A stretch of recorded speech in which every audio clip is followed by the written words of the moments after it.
Hi everyone, welcome back to my YouTube channel. तो आज का वीडियो है ट्रैवलिंग के ऊपर। और अगर आप रोड ट्रिप प्लान कर रहे हैं टू नेपाल, चाहे वो बाइक से या कार से, और आपके दिमाग में बहुत सारे क्वेश्चंस आ रहे हैं कि कैसे जाना होगा, किस रूट से जाएं हम, क्या क्या डॉक्यूमेंट्स की ज़रूरत होगी एंड कितना मिनिमम बजट होना चाहिए, तो इस वीडियो में हम सब कुछ डिस्कस करने वाले हैं A to Z। So please watch this video till the end. तो कुछ लोगों के दिमाग में सबसे पहला क्वेश्चन आया होगा कि नेपाल ही क्यों, नेपाल तो गरीब कंट्री है, वहाँ ऐसा क्या होगा घूमने का। तो ऐसा बिल्कुल भी नहीं है। नेपाल इज़ वेरी ब्यूटीफुल और the reason behind is the great Himalayas. तो दुनिया की जो भी टॉप 10 हाईएस्ट पीक्स हैं उसमें से 8 तो सिर्फ नेपाल में आती हैं। तो आप सोच सकते हैं कि कितना ज़्यादा ब्यूटीफुल होगा। एंड जिन लोगों को माउंटेनियरिंग का शौक़ है, जिनको ट्रैकिंग का शौक़ है, उनके लिए तो नेपाल इज़ हेवन। तो आप भी जाइए, ज़रूर जाइए। एंड अगर आप इंडिया से हैं तो आपके लिए बहुत ज़्यादा आसान है, क्योंकि ना तो आपको पासपोर्ट की ज़रूरत है वहाँ पे, ना आपको वीज़ा की ज़रूरत है। थोड़ी बहुत आपको चेकिंग होगी, बॉर्डर पे देखने को मिलेगी। एंड जितनी आई थिंक दिल्ली मेट्रो में चेकिंग होती है उतनी आपको नेपाल बॉर्डर पे देखने को मिलेगी। तो it is very easy and आप जा सकते हैं बिना किसी परेशानी के। अच्छा, एक और बेनिफिट है नेपाल जाने का, और वो है कि आपको सस्ते में मिलता है इंटरनेशनल टूरिस्ट का टैग। तो अगर आप गरीब हैं मेरी तरह, क्योंकि मैं ऑस्ट्रेलिया, न्यूजीलैंड ऐसी जगहों पे तो जा नहीं सकता, तो नेपाल जाके काम चलाना पड़ता है। तो मेरे एक दोस्त है, उसका मेरे पास मैसेज आया जब उसने देखा मेरे फ़ोटोज़ स्टेटस पे, तो बोलता है यार कहाँ है आजकल। तो मैंने उसको रिप्लाई किया यार थोड़ा इंडिया के बाहर आया हूँ घूमने। एंड ही वाज लाइक तू कब से इंडिया के बाहर घूमने लगा। तो इतनी खुशी मिली उस दिन मुझे तो और क्या चाहिए ज़िंदगी में। तो अपने मेन टॉपिक पे वापस आते हैं अब। एंड पहला पॉइंट हम डिस्कस करेंगे बजट, क्योंकि अगर आपके पास पैसे ही नहीं हैं तो जाने का क्या फ़ायदा। एंड मैं आपको बताऊंगा कि आप मिनिमम से मिनिमम कितने बजट में एक अच्छी जगह पे जा सकते हैं। तो कहीं भी आप जा रहे हैं किसी भी ट्रिप पे, तो जो बजट होता है उसमें 3 मेन फैक्टर्स होते हैं रोड ट्रिप पे। एंड वो है आपका first food, and second is stay, मतलब आप जहाँ भी रुकेंगे होटल्स में, एंड थर्ड इज़ पेट्रोल। तो इन्हीं 3 पॉइंट्स पे हम कैलकुलेट करेंगे कि हम कितने सस्ते में जा सकते हैं नेपाल। तो जो नियरेस्ट डेस्टिनेशन मैंने सेलेक्ट किया है वो है Pokhara, because Pokhara is one of the most beautiful cities in Nepal. And उसको टूरिज़्म कैपिटल भी माना जाता है। तो आप वहाँ जाएंगे तो आपको सब कुछ मिलेगा। आई मीन आपको माउंटेन व्यूज़ भी मिलेंगे, आप नेपाली ट्रेडिशनल फूड भी इंजॉय कर सकते हैं। आपको अगर एक्टिविटीज़ करनी लाइक पैराग्लाइडिंग या बंजी जंपिंग, तो आप वो सब पोखरा में कर सकते हैं। तो Pokhara is around 500 kilometres from Lucknow. वो भी आपके ऊपर डिपेंड करता है कि आप कहाँ से स्टार्ट कर रहे हैं, बट मैं मान के चल रहा हूँ कि आप लखनऊ से स्टार्ट कर रहे हैं, तो आप अपने हिसाब से वो एडजस्ट कर सकते हैं फिर। तो पोखरा इज़ लाइक 506 किलोमीटर्स, तो राउंड ट्रिप हो जाएगा आपका 1010 किलोमीटर्स। लेकिन हम मान के चलते हैं आपको 1100 किलोमीटर्स चलना है, क्योंकि पोखरा में भी आप जाएंगे तो कुछ जगहें हैं आपको घूमना होगा। तो 1100 किलोमीटर्स आपको चलना पड़ेगा। एंड इंडिया में पेट्रोल अभी चल रहा है अराउंड 105 रुपीज़ पर लीटर। एंड नेपाल में भी कुछ ज़्यादा डिफरेंस है नहीं, 96 के अराउंड है। तो हम मान के चलते हैं एक एवरेज ले लेते हैं हम 100 रुपीज़ का। तो 100 के हिसाब से अगर आप बाइक से जा रहे हैं और बाइक अराउंड आपका एवरेज दे रही है 40 का, तो आपको 27 लीटर्स का पेट्रोल डलवाना पड़ेगा। तो आपको 2700 का सिर्फ पेट्रोल पड़ जाएगा। एंड नेक्स्ट हम आते हैं स्टे पे। तो शॉर्टेस्ट अगर आपको ट्रिप करनी है टू पोखरा, तो आप लखनऊ से चलेंगे तो 2 दिन तो आपको सिर्फ आने जाने में लगेंगे।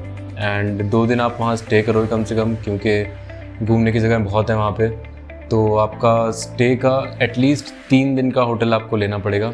एंड होटल्स सस्ते हैं नेपाल में, आपको अराउंड 1000 NPR का एक होटल मिल जाएगा, मतलब 625 इंडियन में। एंड 3 दिन का आप लगा लीजिए, फिर अराउंड 1900 आपको होटल का पड़ जाएगा।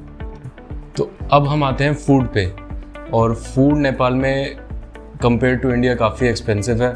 अगर आप एक टाइम खाने बैठेंगे तो अराउंड 300 to 350 नेपाली आपको पड़ेगा पर पर्सन। एंड आपको पूरे दिन का अराउंड 1000 NPR पड़ जाएगा, मतलब इंडियन में 600 के अराउंड, 600 620। तो आपका 4 दिन का 2400 हो जाएगा, 24 to 2500। तो ओवरऑल हमारा 2400 प्लस 1900 प्लस 2700 आपको 7000 समथिंग पड़ जाएगा। एंड ऐसा तो है नहीं कुछ एडिशनल आपका खर्चा नहीं होगा।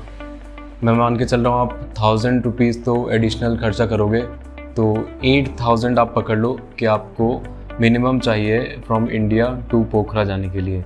एंड अगर आप ग्रुप में जा रहे हो तो आपका होटल का थोड़ा बच सकता है, एंड वो डिपेंड करता है आप मतलब कैसे जा रहे हो। तो अब हम बात करते हैं कि नेपाल में हम कहाँ कहाँ जा सकते हैं और क्या क्या करने को है वहाँ पे। तो वैसे तो Nepal is famous for trekking, क्योंकि बहुत अच्छे वहाँ पे ट्रैक्स हैं, जैसे Everest base camp trek and Annapurna trek. तो बहुत सारी अच्छी जगह हैं ट्रैकिंग की, बट हम लोग इस वीडियो में सिर्फ रोड ट्रिप की बात करेंगे, क्योंकि trekking is totally different topic and उसकी प्रिपरेशन भी अलग करनी होती है और आपको बहुत ज़्यादा टाइम चाहिए उसके लिए। तो रोड ट्रिप में मुझे लगता है सिर्फ 3 मेन ऐसी जगह हैं जहाँ आपको प्लान करना चाहिए जाने का। नंबर 1 इज़ पोखरा, जो हम ऑलरेडी डिस्कस कर चुके हैं।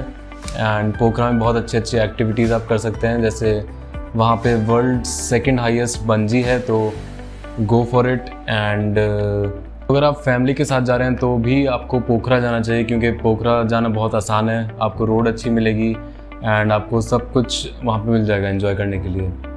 एंड सेकंड डेस्टिनेशन जो मेरी लिस्ट में है वो है मुक्तिनाथ।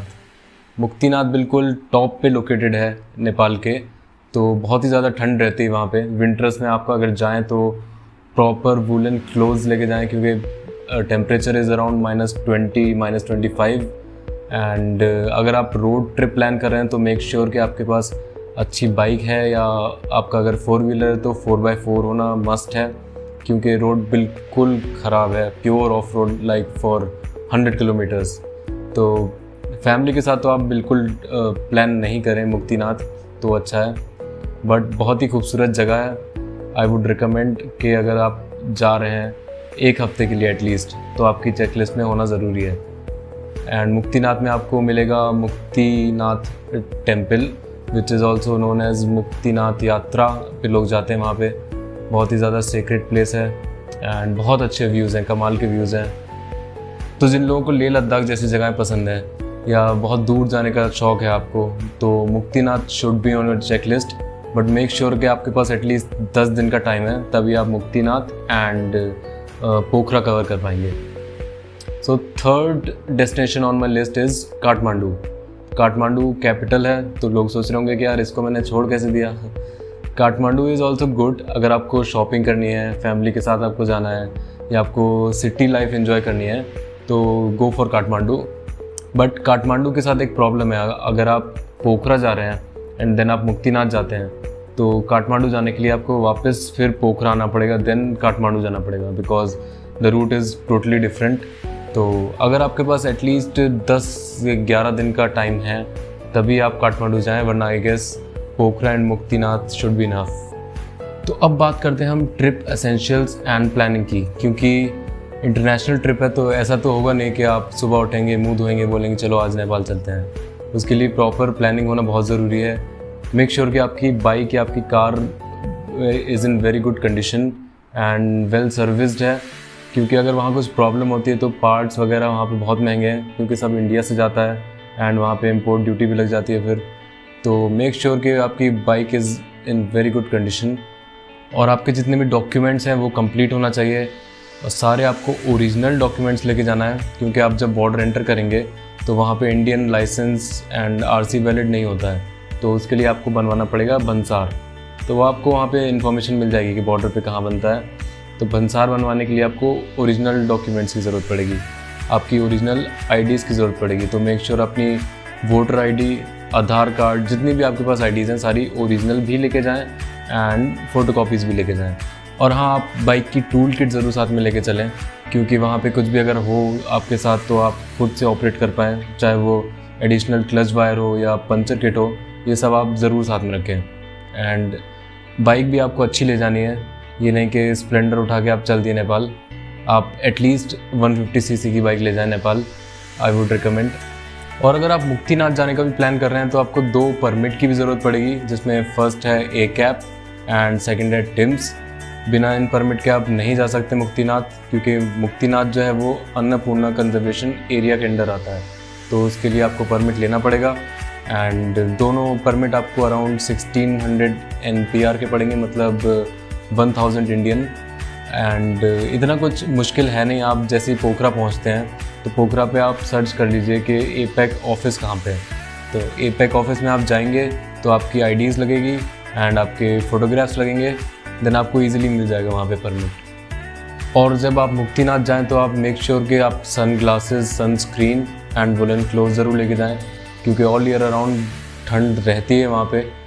और सबसे ज़रूरी बात, आपको जितना भी वहाँ पे करेंसी लेके जानी है वो आपको कैश में लेके जानी है, क्योंकि वहाँ आपका ATM वर्क करे या ना करे इसकी कोई गारंटी नहीं है। कुछ ATM वहाँ पे वर्क करते हैं, कुछ नहीं भी करते हैं, तो इससे अच्छा है कि आप वहाँ कैश लेके जाएं और बॉर्डर पे आपका कैश एक्सचेंज हो जाएगा। और अगर बाय चांस आप ऐसी सिचुएशन फंस जाते हैं कि आपके पास कैश नहीं है, पहली बात तो आपको ऐसी सिचुएशन अवॉइड करनी है, लेकिन आप फंस जाते हैं तो आपको सिंपली अपने बैंक अकाउंट के ऑनलाइन पोर्टल पे जाना है और वहाँ पे आपको इंटरनेशनल ट्रांजैक्शंस को इनेबल कर देना है। तो जैसे आप इनेबल करेंगे तो आप कैश विड्रॉ कर पाएंगे। थोड़ा बहुत आपको वहाँ पे चार्ज देना पड़ेगा, आई थिंक 500 रुपये पर ट्रांजेक्शन, एंड उसके बाद आप अपना कैश वहाँ से विड्रॉ कर सकते हैं। आई थिंक मैंने सारे इंपॉर्टेंट पॉइंट्स कवर कर लिए हैं इस वीडियो में। तो अगर आपको लगता है कोई इंपॉर्टेंट पॉइंट मुझसे मिस हो गया तो you can leave a comment and I will be happy to answer. And upcoming videos में मैं और व्लॉग शेयर करने वाला हूँ नेपाल के, so please make sure to subscribe to my channel and see you in the next video. Till then take care, good bye.